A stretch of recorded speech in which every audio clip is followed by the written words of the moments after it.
Hello everyone, SimeH here with a Year 1 recap video discussing some of my favorite playthroughs so far, and some future plans for the channel. First off, for those of you that may be new to the channel, I primarily do one credit clears, which are playthroughs without continues of arcade style games, whether they came out in arcades or on consoles.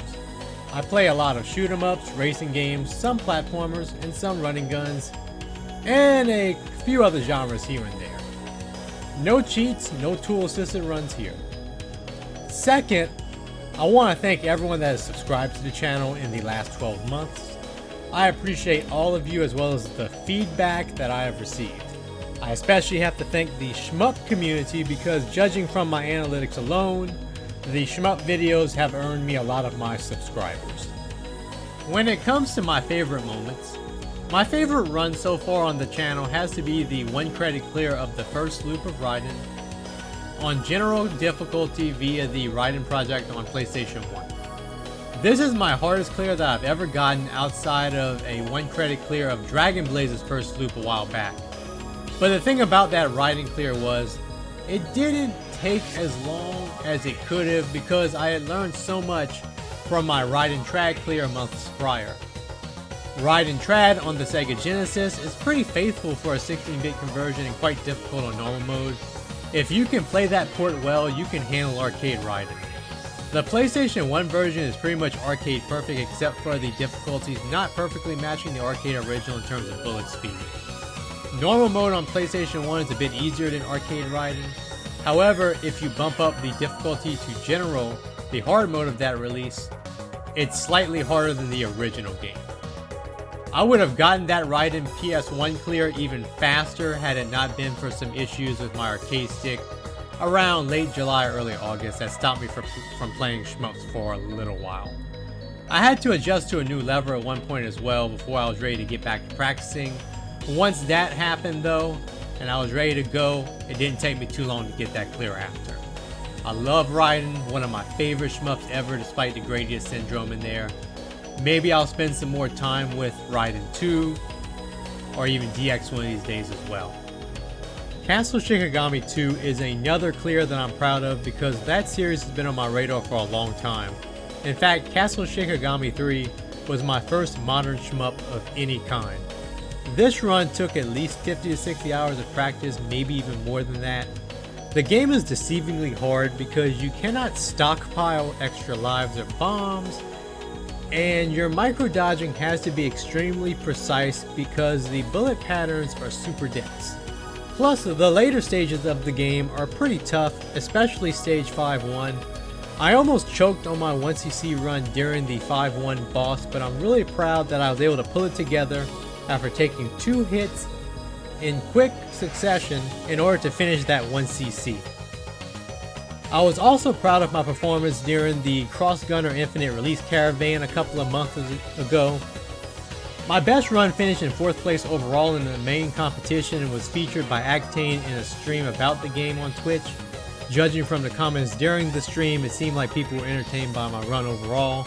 Special thanks to Actane for making the game in the first place and hosting that competition. That is a really well done Pico 8 shmup. When it comes to racing games, I'm extremely proud of my run of Suzuka in pole position 2. It wasn't a high scoring run, but I survived what is still one of the hardest courses in racing game history.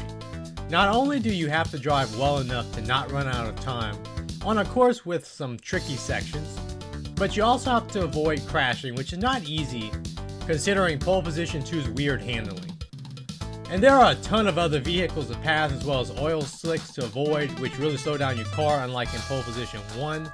Speaking of tons of cars, they get more annoying as the race goes on, getting in the way of your racing line and sometimes even changing lanes.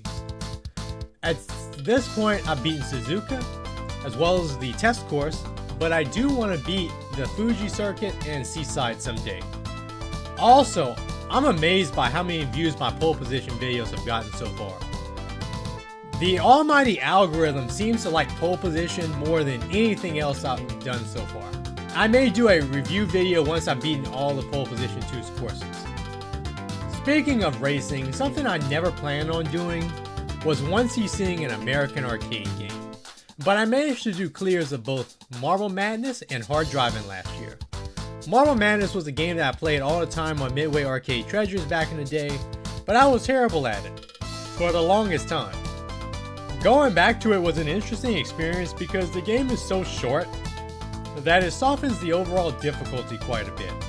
There are plenty of hard parts despite that, and I made quite a few mistakes on my run, especially in the second half of it, but I ended up having a pretty clutch finish in the last portion of the final stage that I'm still proud of. Definitely not a traditional racing game, but a classic regardless. The Hard Driving clear was my first commentary video, and I thought it turned out pretty well. That was another game that I wasn't good at back in the day, but it was easier than expected to get the 1cc this time around. I may clear more American arcade games in the future, but I have to be careful and pick games that are not RNG heavy. As far as the future goes, I have more runs on the way that I've already recorded. I have another Master System playthrough coming up of Alex Kidd in Miracle World.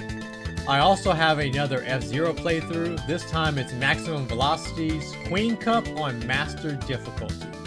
I may do some more N64 racing game playthroughs in the future, and I'm working on some other clears as well. I would like to do some more commentary videos if time permits. There is a retro racer on Steam called Palm Ride that I'd like to review at some point. As far as the uploading schedule in the future goes, I'm going to aim for a new video every 2 weeks at a minimum. I think that's a reasonable schedule to stick to for the time being. If things are going great, maybe I can do one a week, but I think one every 2 weeks is a good schedule to stick to overall. Anyways, that is it for the year 1 recap. Let me know what you think in the comments.